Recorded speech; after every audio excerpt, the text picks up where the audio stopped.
Good morning folks. Ito ngayon ang propagation natin ng giant bamboo. Ito yung pinaka traditional na propagation. Gagamit tayong propagules. Pero aside from this, mayroon tayong tested na propagation. Itong tinatawag natin na single node propagation, yung yung katawan na mismo, yung pole, bamboo pole na gagamitin. Yan single node propagation. Baon mo lang sa lupa ng mga around 2 inches para makalabas yung niya, yung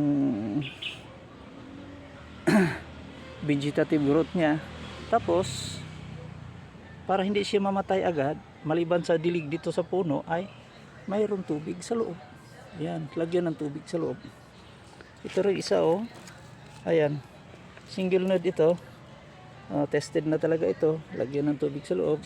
Ito yung niya Yan. Yan ito.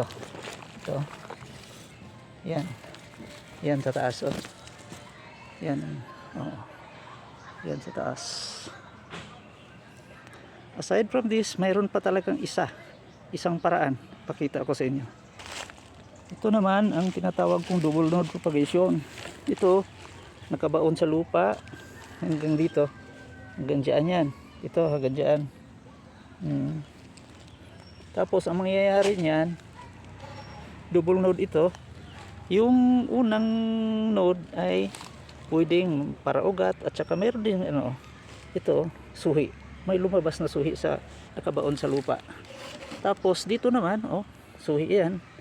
Ito suhi yan suhi yan na nakabaon sa lupa. Tsaka nagkaroon siya ng vegetative growth sa pangalawang buko. Kaya nga tinatawag na double node, kasi dalawang buko ang ginagamit natin. Isa ito, isa rito, pangalawa. Yan. Tapos yung sa ibabaw, mahaba yun para may mapaglagyan ng tubig. Gamit na gamit ito kung mayroon ka ng mga giant bamboo na mayroon ng bamboo poles. Kung tubo na sa nakabaon sa lupa, hanggang dito yung baon ko.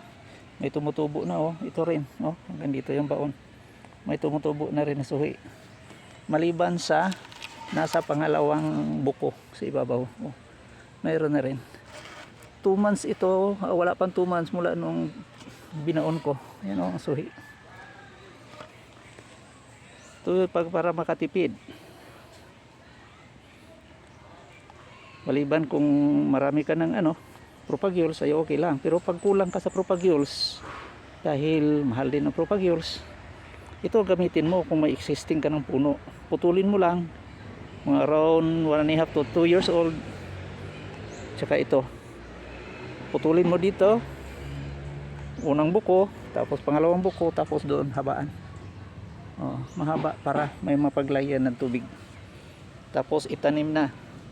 Tutubo yan after 2 months. Marami na yung magkaugat na yan at magkadahon na kung tag-ulan. Ito kasi tag-araw ito yung nangyari, hindi masyadong Binunot ko lang to para mapakita na mayroon tayong 3 methods of propagation ng giant bamboo. Yung propagules, at saka yung sinasabi ko na single node propagation, natutunan ko sa namayapa kong ama. At itong double node propagation, tinuro din to ng papa ko sa akin.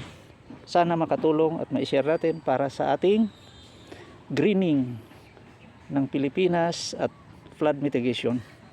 Tsaka engineered bamboo na rin ang targetin natin after 5 years kung mayroon na tayong mga puno na ganito. Maraming salamat po. Ako po si Oscar Rodriguez. Dito po sa Guling, Pipos, Zamboanga del Sur, Rockies Agarwood Mini Farm. Salamat po. God bless.